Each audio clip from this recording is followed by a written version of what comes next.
लाल चटनी और मिर्ची वाली हरी चटनी थी।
अच्छा लग रहा है और टेस्ट करेंगे जब आप तो आपको और भी पसंद आएगा।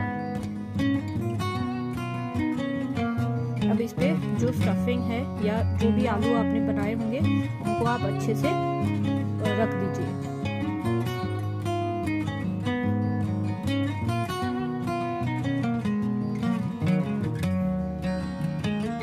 अब हम इस पे रखेंगे प्याज टमाटर, जो भी आप वेजिटेबल रखना चाहें।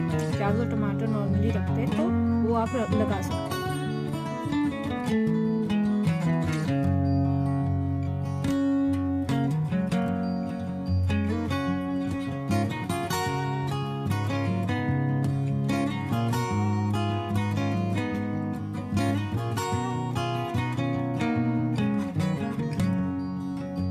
इस तरीके से ये सब रख के तैयार हो गया है।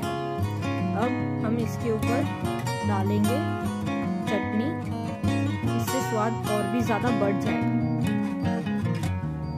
अगर आपको ज्यादा तीखा पसंद ना हो तो आप लोग हरी चटनी जो है उसको स्किप कर सकते हैं, पर मुझे तीखा पसंद है इसलिए मैं दोनों चटनी लगा रही हूँ।